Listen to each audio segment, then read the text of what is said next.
on this edition of the Self-Publishing Show. Those three things, questions, beliefs, and habits, do they coincide with whatever that goal is? Because if they don't, you're sabotaging yourself the entire trip. Publishing is changing.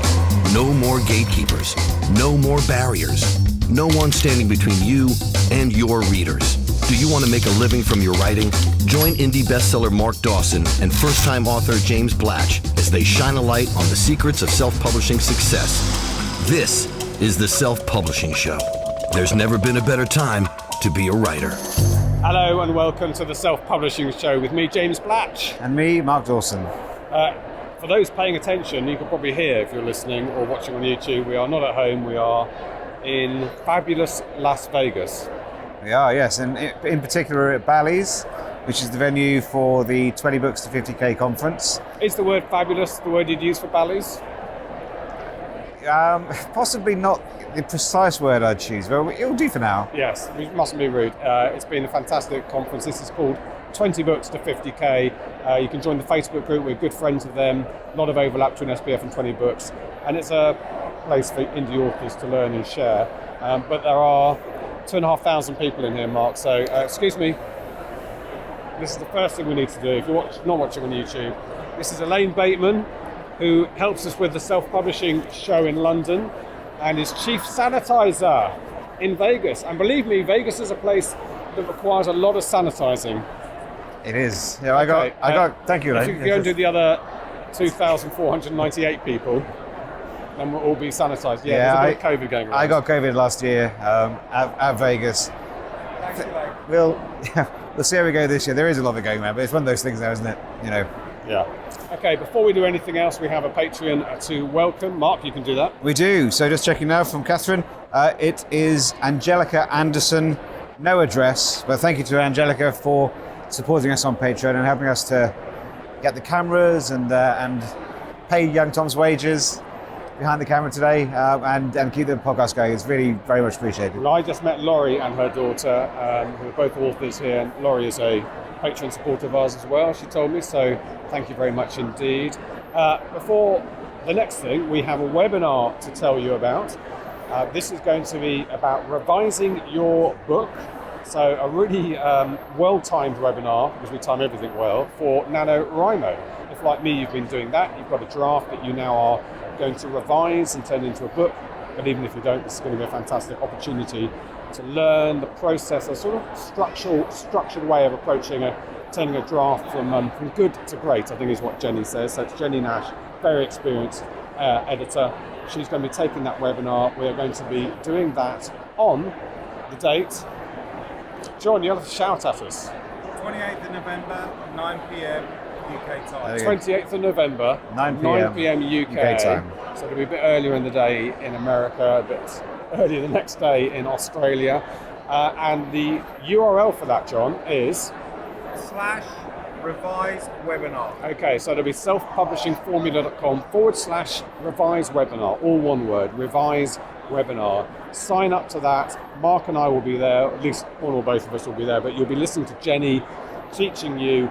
And believe me, this is such a critical part. I can tell you as a new author, Mark probably does some of this stuff in his sleep now, but as a new author, such a critical part of the process, because first drafts, I think it's probably Ernest Hemingway, someone said, if your first draft isn't shit, you're not doing it properly. First drafts are usually a bit messy, a bit rushed, half-baked ideas. It is the process that follows that turns out into a book that people are actually going to read. Yeah, absolutely. It is. It's definitely something that we need to learn. It comes with experience, but this would be a good way to short-circuit that and take advantage of Jenny's experience in helping authors to make their books as good as possible. So what have we been doing this week? I did a presentation on TikTok. We did kind of an overview, and I brought Adam Beswick on. If you're in the TikTok for Authors group, which we have, the Facebook group, you'll know Adam. He's been going great guns this year. I've just sat and had a very good chat with Adam about TikTok Shop. He's been invited into that program as a bit of a beta. He's going down to TikTok HQ in December, and if you read the newspapers today, he's been quoted in The Guardian and others as an author who's using TikTok to sell books. Thanks to TikTok for really promoting him.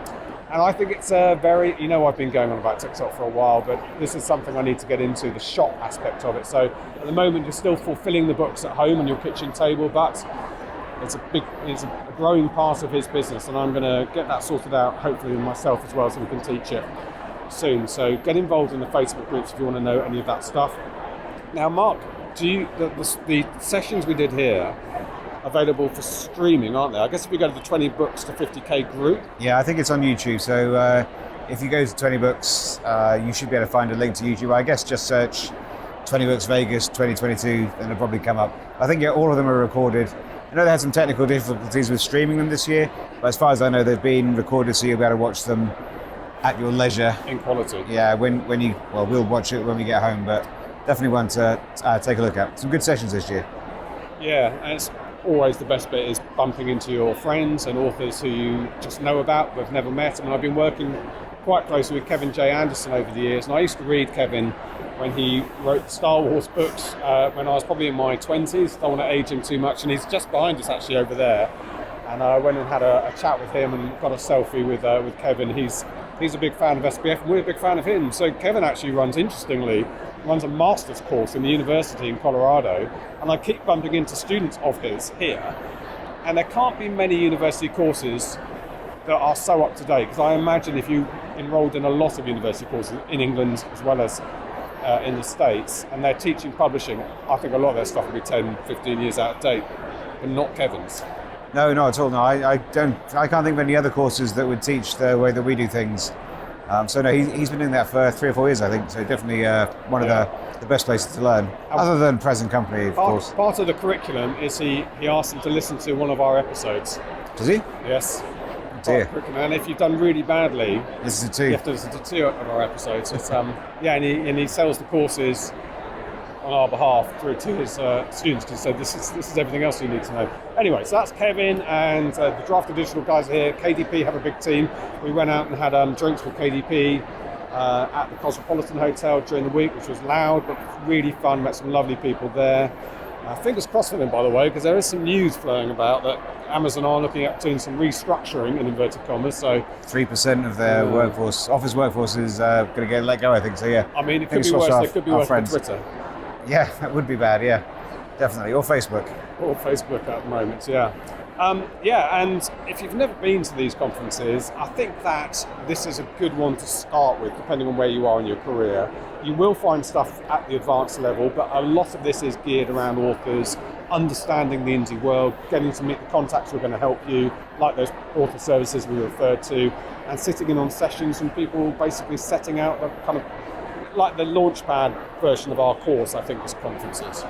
Yeah, it's a good. There's a lot to do here. There's several tracks running at the same time, so multiple opportunities to listen to whatever you want, really, and also to find other authors. That's one of the best things to do with these kinds of places, to hook up with authors like you, writing in your genre or at the same stage as you. It's not difficult with 1,700 people here this year. Yeah. It's not difficult to find people that you'll have things in common with.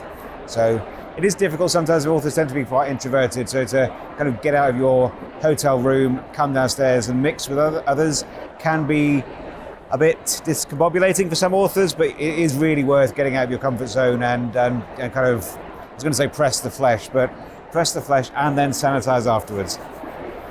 Yeah, and this is today, by the way, the conference officially finished yesterday. This is the book fair. Yes, yeah, so authors here, and vendors as well, but authors selling their books to members of the public who are coming in to get signed copies and merch and all that kind of stuff. So I'm going to have a wander around later and see what I can see too. It's vibrant, lots of people here. It was successful last year, and I'm sure it'll be the same this year. Just keep a 1.5 metre gap between you and any other human beings. Okay, we have an interview for you. Of course, it's not recorded here in Vegas. Recorded a couple of weeks ago before we came out. It's with John Logsdon. We've got a very long memory. If you listened to the show for 4 years, you might remember John was on in the early days. So he has the Author Helper Suite. Started out as Reader Links, which did universal links, but they've expanded the service now. The Author Helper Suite of stuff, and I'll let John explain what it offers. So here's John, and then Mark and I will be back for a quick wrap up at the end. This is the Self-Publishing Show.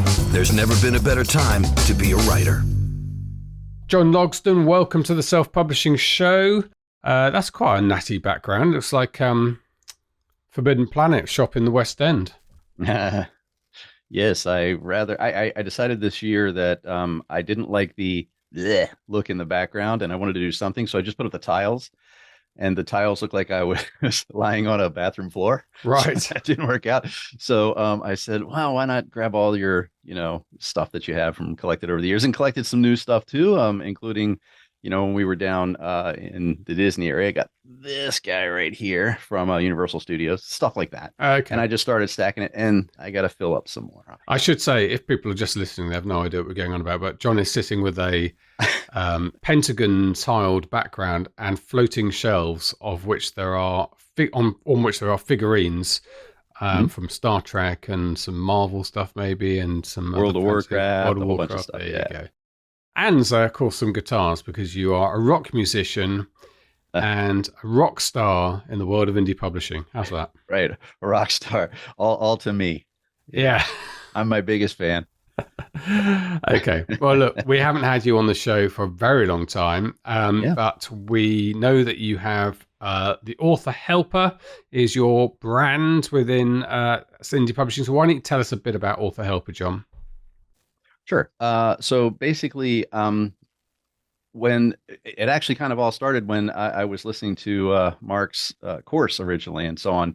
You know the story of, I didn't want to do it. My wife kept on convincing me to do it. And I said, fine, I'm going to do it exactly like it shows, just to demonstrate it will not work. And it worked. Yeah. That was annoying. Worked great. It worked great, actually. But then I started seeing that other authors weren't necessarily doing it like that. They weren't doing exactly the way that, it was said. Obviously, there's some nuance you have to bring to it for your own genres and such. But so what I did was I started saying, convincing other authors, hey, do the course, but make sure you do the course. And that should be with any course you take. Don't just do like, one or two of them, or kind of glance over it and say, oh, okay, and then go do something on your own that's not representative of the course, because there's been a lot of thought put into these things and why it's done the way it's done. Anyway, so I started helping authors with that. And then they started asking me, well, can you help me with, this area and that area and so on? Because I've been a developer for a very long time. And also I did a lot of mentoring in corporate environments and so on to, lift people's careers up and such. So I started doing that. And next thing you know, Author Helper was kind of born from there. From that is where we created the Author Helper Suite, which was formerly known as Reader Links. And that was just me with a few other authors. The authors are Ben Zackheim, Shane Silvers, Orlando Sanchez, Eric Knowles. We all had just kind of gotten together and were working with each other to try to support each other, a little mini support group, as it were. And then I started programming tools to help my life. And I said, hey, you guys want to use this? Yes, I want to use that. And that just kept on snowballing. And then Ben said, hey, why don't we put this all as a collective item and then, put it out there. And so Ben and I actually started it, the Author Helper and the Author Helper Suite officially, or Reader Links at the time. And so it all kind of went from there, and we've just been growing and growing, and so that's it. Well, I'm going to ask you about the nuts and bolts of it and what people get out of the service in a moment, but let's go back to you and your writing. So you were writing, and I've read a couple of your books because I'm a big Douglas Adams fan. I think you must be as well, because you wrote a sort of similar sort of genre science fiction book. So where are you with your writing now? Tell us a bit about your history of writing and what you've got.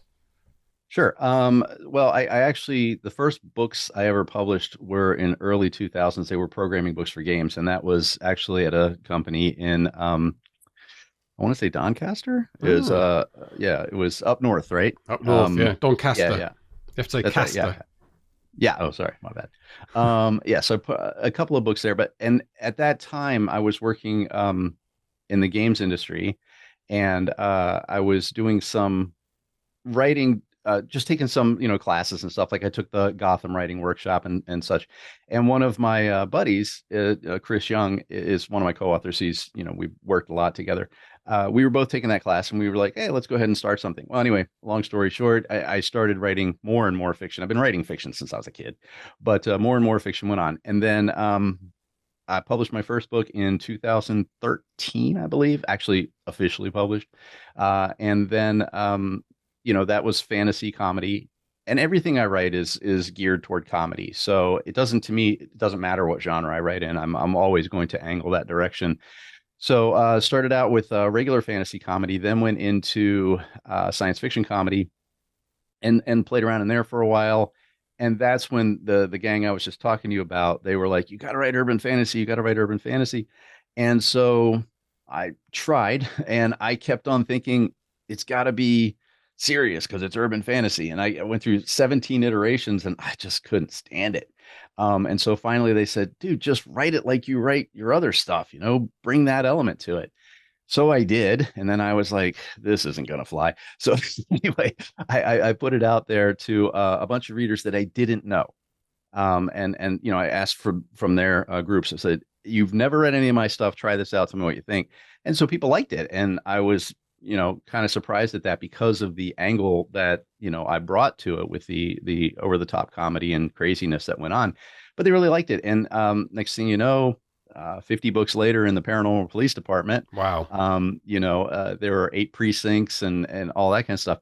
I did that. And then I've recently just started a series called the Gravedigger Mythos. And I'm currently writing book 5 of that. Book 4 releases on December 1st.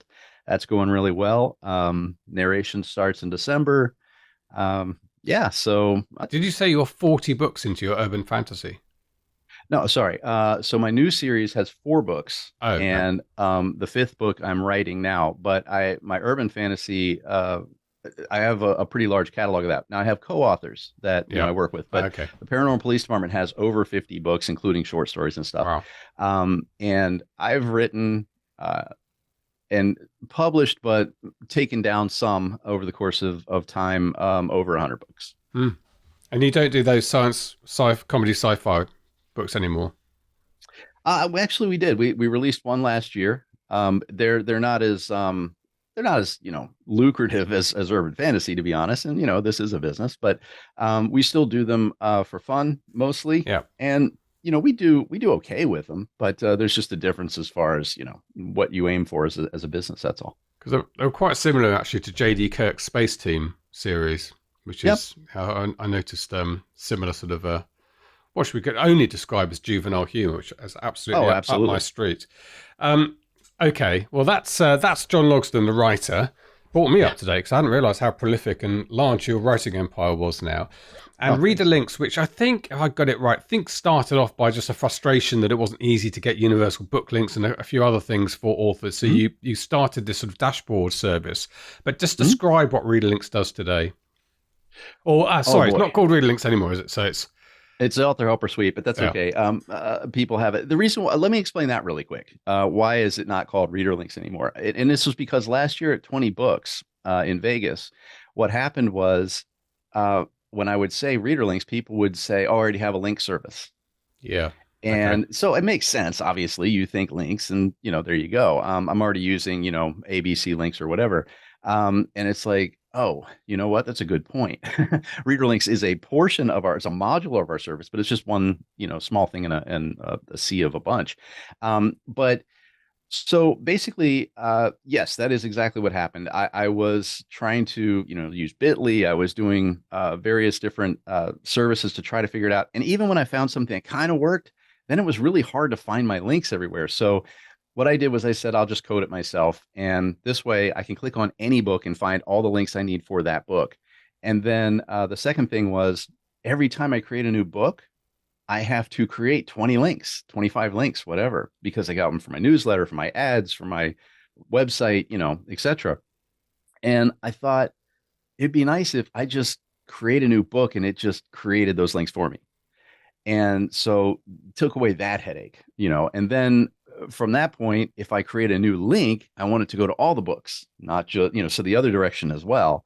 So that way, if I've got 25 books, I don't have to create 25 links. I create one link. It acts like a quote blueprint. And then a little robot goes out and creates it for all 25 books for me. They each have their own IDs. So, they go to their respective book. But yeah, so it was that kind of thing. And then really what it was is I'm an author who has pain points and I'm trying to fix them programmatically for myself because programmers are notorious for being lazy. and and it's funny because it's like we will take 2 months to code something to save us 2 minutes. Yeah.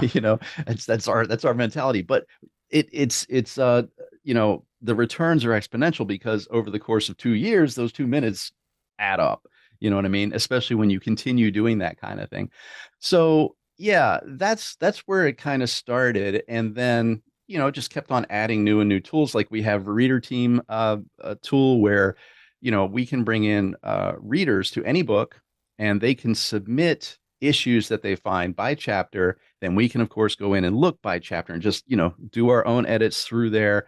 We also have a thing where they can put their review where they can then cut and paste it to whatever services that the book it launches on, and then that way we can kind of see who's reviewing, who's doing all this stuff. So 3 books in, you can start seeing who's actually participating and who isn't, whether that be through reviews or through issue reports or answering questions.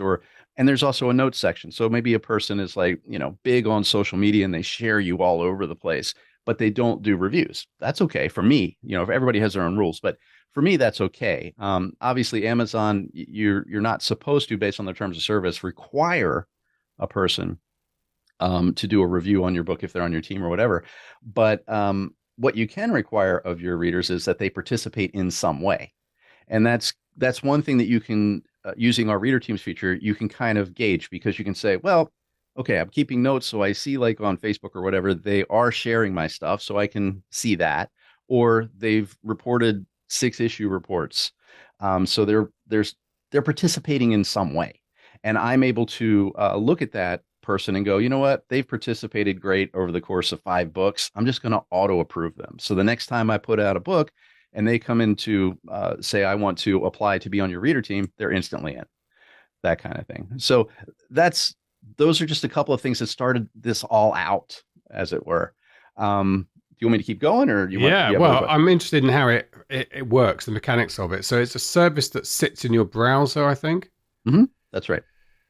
Yeah, so it sits on your browser. You can access it, from anywhere. Basically, it's not something that you have to install, as it were. We do have a book marklet that you would install for automatically grabbing your KDP data, because that's the other thing we do is we bring in your reports from KDP. You can also upload your reports if you want. From there, you can upload your Facebook reports. Now, of course, we have the API linked in, so you can just click a couple of buttons and it brings in your Facebook information for, I think we go back 5 days, or it might be 7. And we're also working on that for the Amazon side and how we're going to approach that as well. You can also do other income. So if you want to do your Apple reports right now, you would have to put those in by hand, but we are looking at, in the future, supporting that as also. And so this way you can kind of see on your dashboard what your sales are for the day, but not just sales. And that's the thing. We don't do it by orders. We do it by sales. We want actual monetary. We want numbers, the actual numbers that are coming in. But you can also say, I want to break that down by what, platform I'm in. So am I on the UK site? How are my sales for today or for this month or this year, whatever, US site, Germany, etc. Also, what is my net profit? Because it's basing it off of my Amazon ads and my Facebook ads and so on. And you can do that by series because we allow you to assign your ads to particular books. So you can say, how is this particular book doing? And so I could look at my first book, let's say, and it's a lost leader. Maybe I'm selling it, for less money, but I'm driving all the ads to it because I know my read through is good. Then from there, I'm able to actually see that, yeah, my first book is, losing $5 a day, but my series is gaining, 500 a day or whatever, right? We wish. It's one of those things where we can do that. So we can give you your net profit. We can give you, your return on investment percentages, things of that nature. And we can also estimate, what you're going to be at this month for gross revenue, for spend, and for net profit. So that's another aspect of it. We also have tons of analytics reports that'll tell you, how is your read through? On KU, if you're on KU, how is your sell through for each one of your series over any period of time you want? So you can see, where are my books dropping off, or, I'm only getting a 10% from book 1 to book 2. Well, that's a problem. But then you can look at things and start saying, yeah, but I also did tons of giveaways. So I did a free event or something like that. I gave away 1,000 books, but only 6% of people from that 1,000 books went to book 2. So then you start asking questions like, how valuable really is it to give away books? And so you can start trying to find your price point of book 1. Is it 99 cents? Is free means, does the reader really have enough skin in the game? Because we all have got 10,000 books on our Kindles or whatever. But when you start getting to, let's say, $2.99, now they're going, I just spent $3. I got to read this. Yeah. As opposed to I'll get to it soon. You know what I mean? So we start learning that skin in the game thing. And I recently worked with an author on this, and who was doing 99 cents, and second book was, I think, $4.99. And it was only like a 17% jump from 1 to 2. And so what we did was we increased the price of book 1 to make it closer to what this is, and also to make sure they'd read it. And anyway, by doing that and kind of, using our system to track those sales, track the read through, sell through, and so on, we got him up to, I think it was 70 something percent from book 1 to book 2. And you could say, yeah, but didn't his sales go down? They did. They went down from like 75 to, I think it was like in the 50s. So if you think about that, at 99-cent book, you're only getting 35 cents anyway. And I think we ended up with his first book being at $3.99 or $4.99. I can't remember. So just that alone, the difference between 50 sales and 75 sales, you're making more money anyway. Yeah. And in the long run, you're making more money because those people are, now it's up to over 70% that they're jumping to those next books in the series, which means that your long tail is way better. And that's something that he wouldn't have known unless you can do it through spreadsheets. Yeah. So he would have to enter in all of that data by hand and everything else, which is nice about our system is, since you are uploading that data anyway, all you got to do is click a link or, one of our links. It takes you into that report and it shows you just like that. Here's your information. And you say, well, what is it over 90 days? Change it to 90 days. Boom, there it is. So the information is right at your fingertips without you having to enter in all of that information to get there. So this is giving you read through information. Read through, sell through. It gives you sell through as general. If you're on KU, yes, it'll give you read through as well. Yeah. That's right. And it pulls all the data in automatically, including the ad spend? So it pulls in the ad spend for Facebook. You just click a button on our page, and as long as you're connected to the Facebook thing through our system, it will do that. Amazon, not yet. And if you're using the KDP bookmarklet that we provide, then it will automatically grab that data for you every 15 minutes, assuming it's running.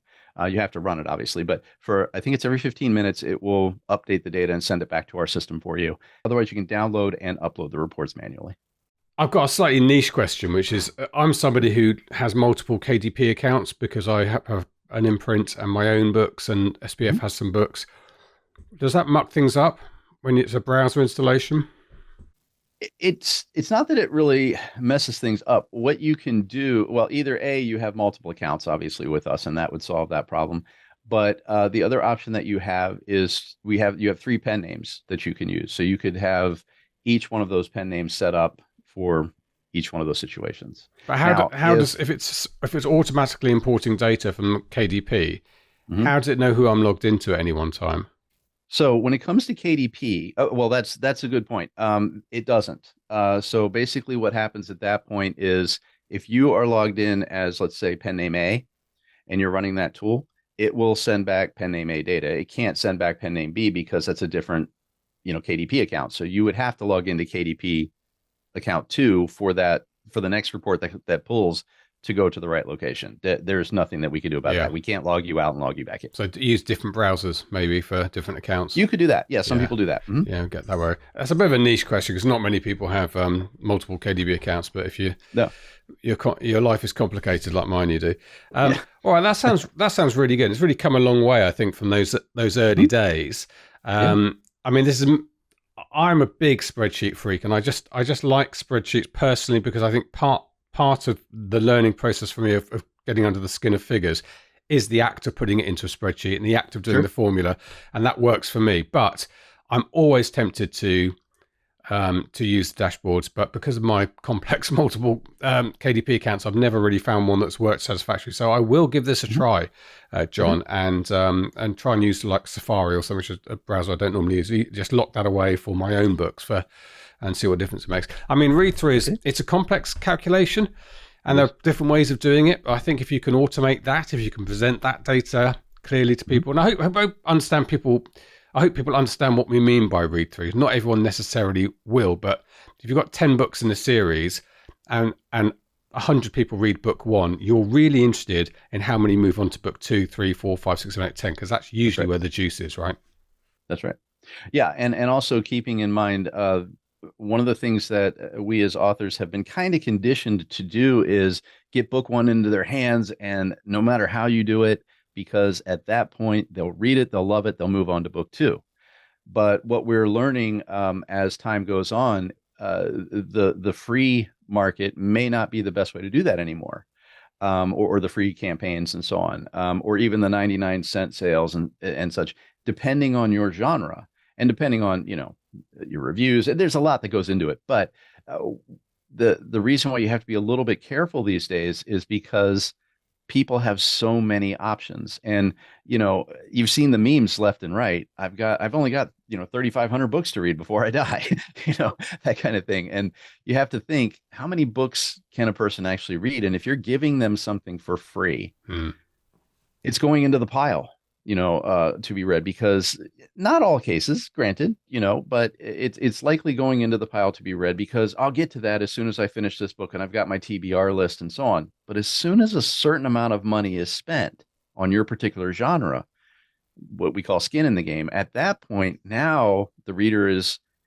more likely to read your book, because it's not a 99-cent or a free book like the other 100 they picked up this weekend.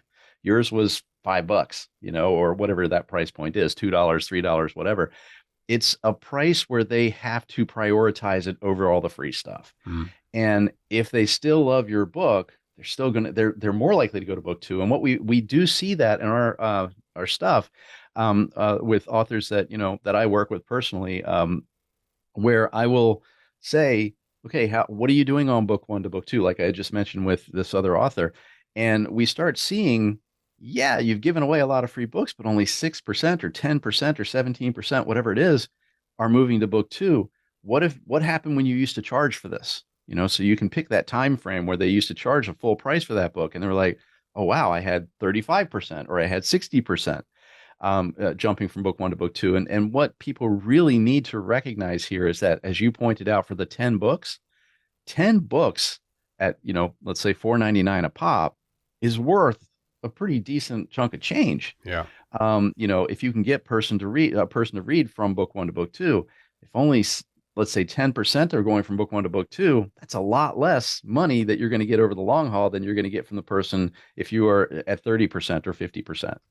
Yeah. So it does matter. And calculations like that help you to determine, is free worth it for me? For some people, it's really worth it. Is 99 cents worth it? What is that price point? And you can only do that by over time testing. Yeah. Price is such a tricky area. Now, I always think it's 2 considerations. One is, how price sensitive are your readers, your targeting? That depends on genre, depends the way you're targeting them. That's right. And the second thing is that, assuming there will be a drop off at whoever your readers are, there'll be a drop off because supply and demand predicts there will be, for a slightly higher price. And this is something you alluded to earlier. Depending on the size of that drop off, it's still worth you going up, because you don't need as many readers to make the same or more money. And there are 2 things to factor in. And even those 2 things, that becomes quite a complicated decision. Absolutely. But there's also one more thing that ties into that, what you just said. And that is and I don't want this to sound wrong, but that is the quality of the reader that you're picking up. Because if you are, picking up, I hate this term, and a lot of people use this term, so I will, but it's with a grain of salt. Bottom feeder readers who are, either free seekers or cheap seekers, right? 99 cent and so on and so forth. the question really is, are they just waiting for that next book in your series to be free, or are they just waiting for you to have a box set that you discount, greatly, and so on? So the quality of your readers matters too. And the reason I think that's the case is if you have a reader that's a little bit, is willing to pay what the genre is worth, and so on, and going through, they actually are really supporting you as an author. And there is a lot of value in that because those are the ones who typically become super fans. So you're more likely to have that happen with people who are like, you're going to do a Kickstarter. Some people are just like, good luck with that. Let me know when it comes out free. Is that really who you want to target? Or do you want to target people who are just as, maybe not just as invested in your career as you are, but invested enough in your stories that they want to make sure that you succeed? And I think that there does come a price point with that. Yeah.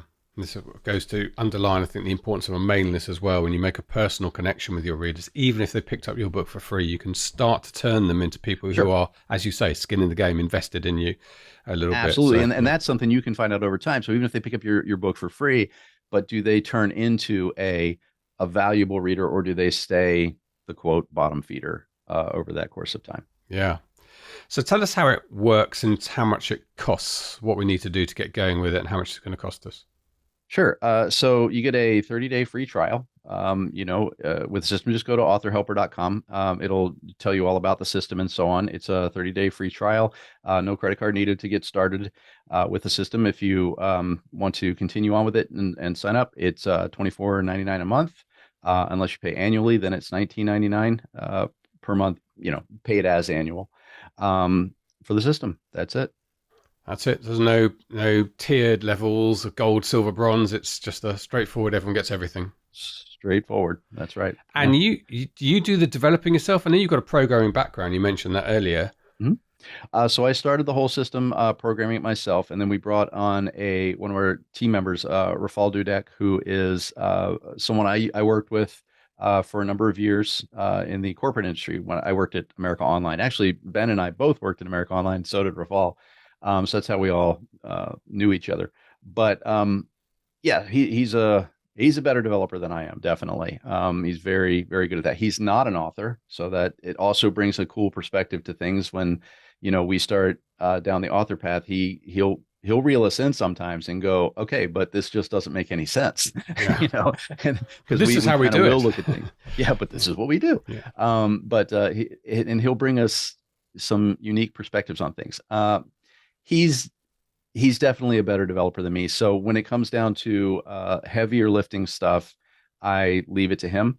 And I get to do this stuff that these days where it's probably a little bit more flashy, but call him nitty gritty, call me Flash, where he has to deal with some of the stuff where people don't see it and how important it is to do. And then I get to turn on, this feature, and then I code it up. That's, and people are like, oh, you're amazing. And I'm just like, oh, no, I couldn't have done this without him, without all the stuff that he does. So yeah, that's it. Okay. So the Formula One analogy, he's cleaning out the air filter of the cars and you're standing there welcoming the sponsors to the VIP lunch. There you go. Yeah. But the car doesn't run without the air filters cleaned out. Oh no. And the tires changing and everything. Yeah. That's correct. So you're also moving, I think, into doing some education work, a bit of webinar stuff, online courses. Tell us about that. Sure. So we have Author Helper Academy, and there are 2 courses up there right now. One of them is just how to use the Author Helper suite, and it goes through all of the details for that. And the second one is called Writer to Author, and that's a series of webinars that I'm going to be doing. That's free. Both of those are free, basically. And that comes from when I was, again, working with those other authors when we were all together. The idea was we were trying to get from just being writers to, quote, being authors. And it's just a semantic play that we, have. The only difference is this: a writer writes. An author in our minds is someone who writes and does the business of writing. So that was really kind of it. And the first thing is called the mental game. And the mental game is when I was mentoring I mentored a number of authors and including the ones I mentioned before. Uh, while doing that, I started seeing similarities. Everybody was chasing, how do I make sales today? How do I make sales today? How do I make sales today? Uh, but nobody was really thinking about their actual goals. They were thinking about the goals that they saw somebody else might have had and adopting them to be their own. But that can be a dangerous recipe because if you are adopting someone else's goals and yet you're not really following your own internal compass, you can fail pretty quickly and destroy any any momentum that you were trying to gain. And we see this a lot, like when folks go to conferences.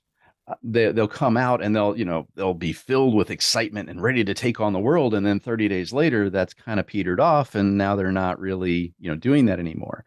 So it is definitely the least exciting thing to do as an author. But what I found is when I was doing a lot of mentoring, the people who did it, they're still in business today. They're still successful today. Yeah. The people who didn't are either still struggling from like they were on day one, or they're just not doing well, and or they stopped completely. And this kind of happened when I was, again, let's go back to 20 Books Vegas. I think it was 2019. Yeah, it was the year before the pandemic. Uh, I was sitting with Orlando Sanchez, and he said, "Hey, there's this person I want you to talk to." So I sat down with this couple, and uh, she said, I said, "Well, what's your goal?" She said, I want to make $1 million a year. And I was like, "Okay, cool. So you need to be a rock star." Okay, no big deal. Let me ask you some questions. So I started asking questions. Find out at the time, she had 3 kids, all under 10. There was soccer and various sports that were going on. Sorry, football. Yeah, my bad. That's all right. We know what soccer means. It's actually an Yeah. old English word, so I'm quite happy with soccer. Oh, really? Okay. And then obviously she was married, and I said, "Okay, well, do you work full time as well?" And she goes, "I do. I have a full time job. It's really more than full time." I'm like, "Okay, so it's more than full time. Yeah. Are you willing to leave this job?" "No, I love my job. I never want to leave my job." "Okay, so you're working a more than full time job. You're married. You have 3 kids under 10. They have sports and everything that they're doing, and so on. How much time per week can you really dedicate to this?" "Oh, I've got that all mapped out." "Okay, I'm doing about 3 to 4. I'm doing 3 hours every Sunday." Right. And I'm going, "And you want to make $1 million a year?" Like unless you're going to write the less than 1% miraculous book that's going to hit, that's not going to happen. You're going to have to change the way that you're looking at things. And she's like, "Well, these other people said that they just put up a few ads and it worked." I said, "Well, with some people that could happen because they hit that magic, book that just everybody grabbed and went for. But statistically speaking, sorry, not likely." Um, then I was speaking to somebody else who had the same situation and was clearly uncomfortable with the concept of, "I want to be a millionaire." And I asked, I said, "How much do you make right now?" And it was like $40,000 a year. And I said, "Okay. And how much do you need to live every month?" And I don't remember the exact number, but let's just throw out $3,000, right? And I said, "Okay, so you don't need to make $1 million a year. You need to make $3,000 net that you can live on so you can be a full-time author." The relaxation in that person's face. Mm. And I'm like, don't get me wrong, making $3,000 is not as easy as you might think, net in this industry. But if you do the right things and you walk in the right direction, you do all the right stuff and you're consistent, you can certainly do that. It can absolutely happen. And it doesn't mean that you can't then aim towards the $1 million, but let's just start with, what do you need to do to eat, to live, and everything else. Let's start there. And once we start there, then we can move forward. And also thinking in terms of some people, they are afraid of success or they're afraid of failure. They have problems with money, not just necessarily managing it, but just in general of, I don't want to have a lot of money because if I do, then I have the risk I might lose a lot of money. It's an interesting mental dynamic that ends up happening. And when you start digging into this with people, you start realizing that their beliefs, the questions they ask themselves, and their habits tend to be what's going to be the indicator if they're going to succeed at what they're attempting to go towards or not. Especially because those three things, questions, beliefs, and habits, do they coincide with goal, with whatever that goal is? Because if they don't, you're sabotaging yourself the entire trip and you're not going to succeed. And so I saw this over and over and over again. And I started, finding a pattern that I could use with these people to help them solve that problem. And then just this year, last year I had a whole bunch of personal issues and family issues and such, but I decided, plumbers have leaky pipes. I decided maybe I should do this course for myself. And so I did. And wow, it changed a lot for me and how everything that I did. And then I was working with another author. She and I work a lot together. It's Bonnie Paulson. And we went through it with her as well. And she said, you should just make this a course, this piece to help people out. So I did. And I've had a number of people taking it. It is free. Again, just go to authorhelperacademy.com. It's called Writer to Author, The Mental Game. And I am also planning to do the next one, which is called The Brand Game. And with that one, it's going to be basically the same thing as the mental game. The mental game just helps you get from, let's call yourself 0.5 to version 1, right? Okay. So you get to version 1, cleaning up your act in your own mind so you know where you're at. The brand game is really version 2 of you, is really what that is. And because it's the persona of the author and making sure that you're not just running a brand that doesn't match version 1. So you don't want to jump to the brand without doing 1, or you're in that same problem where, you've got a conflict going on internally. Yeah. So that's that. It is incredible how mindset is so important. It sounds like a great course, John. And I see this in all walks of life. I'm involved in our local cricket club. It's a bit like baseball, only much more skillful. But in cricket, you see people getting in the way of themselves. Mm-hmm. Not physically, but you can see their mentality, and good, talented players who are, in fact, you said a really interesting thing I should have not heard before. We talk about being afraid of failure, which is crippling. But actually being afraid of success is more common than you think in the way that some people approach life in business and books. And I see this, like I say, in sport. Sometimes very young kids have the wrong parents, who sounds a strange thing to say, but this mental side of life. That's why these books, these self-help books, Atomic Habits and all these other books that we read are doing so well at the moment, because they are finally, I think we're getting to the nitty-gritty of the human condition with this stuff. But look, we're almost out of time. Sounds great. Where can people find the course again? That's Author Helper Academy. That's right. authorhelperacademy.com. Mm-hmm. Superb. And so it's just to underline, it's authorhelper.com for the book service. Right. monitoring. And you can actually just go to authorhelper.com and you'll see all of it's there. You can just go there. It's the easiest way to do it. That's your place on the web. Wow. Mm-hmm. 40 minutes has ripped through, John. And I talk a lot. I haven't got you to do your rock music screaming, which I think we'll have to save for another day. But yeah, I can't do it anyway because the voice is still messed up. Oh, yes, of course. You did say to us about that. Yes. But John Dyer and I will never forget those few moments when the screams suddenly erupted. And I think you've moved, because we visited your home, you and Lorelei, but you are now, you're still in North Carolina? We are. We're still in Clayton. She said when we talked to you at NINC, she said it was the same house. So it's the same place. I'm just in the different office. So she took my office, and I took this one because of all of the recording. The air conditioning is outside, right? And when it comes on, that's picks noisy, up. Yeah. You had a TARDIS, I think, back in the day when we were there. I did. Yeah. I got rid of that because of this fantastic microphone. Yeah. The Shure mic. I've got one as well if you're watching on. Oh, it's awesome. It is very nice. Awesome. Okay, John, thank you so much indeed. Are we going to see you next week in Vegas? I will be there. Excellent. Well, we'll have a cold one and discuss things further over that. We'll get our mindset right. Sounds good, man. Well, thank you for having me on. I appreciate it. This is the Self-Publishing Show. There's never been a better time to be a writer. That's John Logsdon, the Author Helper Suite.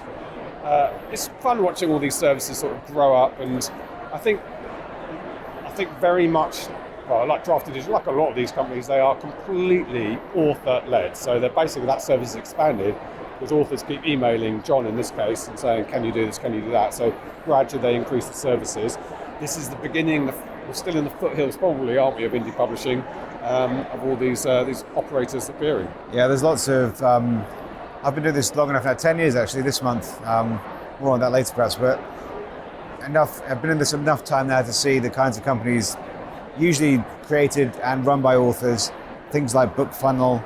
I'm looking over there, I can see Genius Link and BookLinker, service that I use, Drafted Digital, lots and lots of companies that have been created by authors who recognize the need for the service that they have attempted to provide. So yeah, it's great. It's one of the best things that that's changed over the last decade is how much easier it is to get the help that you need these days than it used to be back in the past when we were struggling with formatting, struggling with getting books to readers, all of those things much, much easier today than they were before. Using spreadsheets, copy and pasting email addresses. Oh yeah, been there. All that stuff. You don't know how lucky you are if you're starting out today. Yeah. A lot of services available. I didn't realise Genius Link. I use them all the time, Yeah. so I'm going to go and have a chat with them as well. Okay, right. I think that's it, Mark. We losing our throats because it's the desert. It's very Not dry. the COVID. We did go to the spa last night, didn't we, you and I? I'm going tonight as well. We had a couples massage. No, we Which didn't. was lovely. But one of the main things I wanted to do, which I did do, I sat for 5 minutes in the steam room because honestly, it was blessed relief because it's dry air. It is very particularly dry. inside the casinos. But I wouldn't change it for the world. I do like. In fact, I'm growing to like Vegas more. The more we come, we discover little parts of it. And we've got some of the best restaurants in the world on our We doorstep. did probably have one of the best steaks I've ever had last night. It was really, it was sensational. unbelievably expensive, but it was really delicious. What stays in Vegas? Yeah, it's, for those in Vegas, it's cut by Wolfgang Puck, which is at the Palazzo, isn't it? Which is connected to the Venetian. They're really, really good. Really enjoyed that. Yeah, top tip from my friend Kyron. Okay, that's it. Thank you very much indeed to John Logsdon, our guest. Thanks to Tom, who's behind the camera, you can't see. Thanks to John, who's amazingly holding up an iPhone. He's staggering. He is staggering now. Well, he's staggering in many ways. And to Catherine, who's back home selling Christmas trees, and everybody else involved in the production, Stuart and so on. Thank you very much indeed. I should also mention I've got a new book out. Well, maybe for next it's out episode. for pre-order at a well-known online retailer. If you want to have a look called at that. Desert Venom. There we go. The nice new cover I saw from Stuart Bache this morning. Fantastic. So anyway, with no more further ado, yes, it's goodbye from me. And it's goodbye from him. Goodbye. Goodbye. Get show notes, the podcast archive, and free resources to boost your writing career at selfpublishingshow.com. Join our thriving Facebook group at selfpublishingshow.com/Facebook. Support the show at patreon.com/selfpublishingshow. And join us next week for more help and inspiration so that you can make your mark as a successful indie author. Publishing is changing, so get your words into the world and join the revolution with the Self-Publishing Show.